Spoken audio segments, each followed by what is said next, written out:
Madhav Rai ji school में शिक्षक थे। उनके 3 बेटे और 1 बेटी थी। बड़ा इंजीनियर और मझला डॉक्टर था।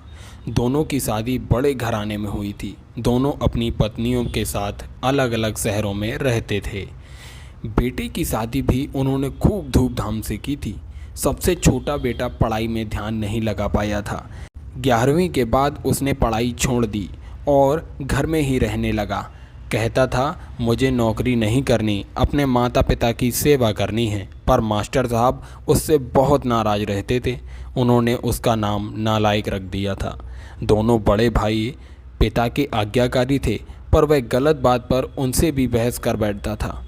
इसलिए माधव जी उसे पसंद नहीं करते थे।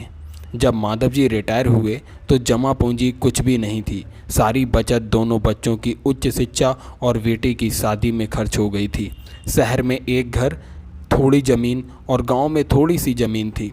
घर का खर्च उनकी पेंशन से चल रहा था।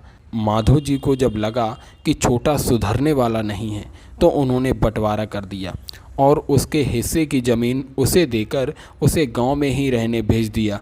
हालांकि वह जाना नहीं चाहता था, पर पिता की जिद के आगे झुक गया और गांव में ही झोपड़ी बनाकर रहने लगा। माधव जी अपने दोनों होनहार और लायक बेटों की बड़ाई किया करते थे। उनका सीना गर्व से चौड़ा हो जाता था, पर उस नालायक का नाम भी नहीं लेते थे। 2 दिन पहले दोनों पति पत्नी का एक्सीडेंट हो गया था। वह अपनी पत्नी के साथ सरकारी अस्पताल में भर्ती थे। डॉक्टर ने उनकी पत्नी को ऑपरेशन करने के लिए कहा। बेटा, हमारा एक्सीडेंट हो गया है। मुझे ज़्यादा चोट नहीं आई, पर तेरी माँ की हालत गंभीर है। कुछ पैसों की ज़रूरत है और तेरी माँ को खून चढ़ाना है। 62 साल के माधव जी ने अपने बड़े बेटे से फ़ोन पर कहा, पापा मैं व्यस्त हूँ, मेरा आना नहीं हो सकेगा। मुझे विदेश में नौकरी का पैकेज मिला है तो उसी की तैयारी कर रहा हूँ। आपका भी तो यही सपना था, इसलिए हाथ भी तंग चल रहा है। पैसे की व्यवस्था कर लीजिए, मैं बाद में दे दूँगा। उनके बड़े बेटे इंजीनियर ने जवाब दिया। उन्होंने अपने दूसरे डॉक्टर बेटे को फ़ोन किया तो उसने भी आने से मना कर दिया। उसे अपनी ससुराल में शादी में जाना था। हाँ, इतना ज़रूर कहा कि पैसों की चिंता मत कीजिए, मैं भिजवा दूंगा। यह अलग बात है कि उसने कभी पैसे भिजवाए नहीं। उन्होंने बहुत मायूसी से फ़ोन रख दिया। अब उस नालायक को फ़ोन करके क्या फ़ायदा? जब ये 2 लायक बेटे कुछ नहीं कर रहे थे तो वो नालायक क्या कर लेगा? उन्होंने सोचा और बोझिल कदमों से अस्पताल में पत्नी के पास पहुँचे और कुर्सी पर बैठकर ढेर हो गए। पुरानी बातें याद आने लगे। पापा पापा सुनकर तंद्रा टूटी तो देखा सामने वही नालायक खड़ा था। उन्होंने गुस्से में मुंह फेर लिया, पर उसने पापा के पैर छुए और रोते हुए बोला, पापा आपने इस नालायक को क्यों नहीं बताया? पर मैंने भी आप लोगों पर जासूस छोड़ रखे हैं। खबर मिलते ही भाग आया हूँ। पापा के विरोध के बावजूद उसने उनको एक बड़े अस्पताल में भर्ती कराया, माँ का ऑपरेशन कराया, अपना खून दिया। दिन रात उनकी सेवा में लगा रहता कि एक दिन वह गायब हो गया। वह उसके बारे में फिर बुरा सोचने लगे थे। तीसरे दिन वह वापस आ गया। महीने भर में ही माँ एकदम चंगी हो गई। वह अस्पताल से छुट्टी लेकर उन लोगों को घर ले आया।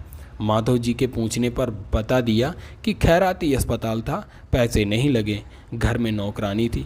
वह उन लोगों को छोड़कर वापस गांव चला गया। धीरे धीरे सब कुछ सामान्य हो गया। एक दिन यूं ही उनके मन में आया कि उस नालायक की खबर ली जाए। दोनों जब गांव के खेत पर पहुंचे तो झोपड़ी में ताला देखकर चौंके। उनके खेत में काम कर रहे आदमी से पूछा तो उसने कहा, यह खेत अब हमारे हैं। क्या? पर यह खेत तो? उन्हें बहुत आश्चर्य हुआ। हाँ, उसकी माँ की तबीयत बहुत ख़राब थी, उसके पास पैसे नहीं थे तो उसने अपने सारे खेत बेच दिए। वह रोजी रोटी की तलाश में दूसरे शहर चला गया है। बस यह झोपड़ी उसके पास रह गई है।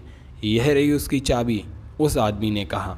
वह झोपड़ी में दाखिल हुए तो बरबस उस नालायक की याद आ गई। टेबल पर पड़ा लिफाफा खोल कर देखा तो उसमें रखा अस्पताल का 9 लाख का बिल उनको मुंह चिढ़ाने लगा। उन्होंने अपनी पत्नी से कहा, जानकी तुम्हारा बेटा नालायक तो था ही, झूठा भी है।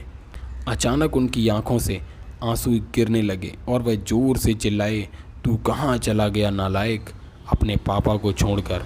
एक बार वापस आ जा, मैं तुझे कहीं नहीं जाने दूंगा। उनकी पत्नी के आंसू भी बहे जा रहे थे और माधव जी को इंतज़ार था अपने नालायक बेटे को अपने गले से लगाने का।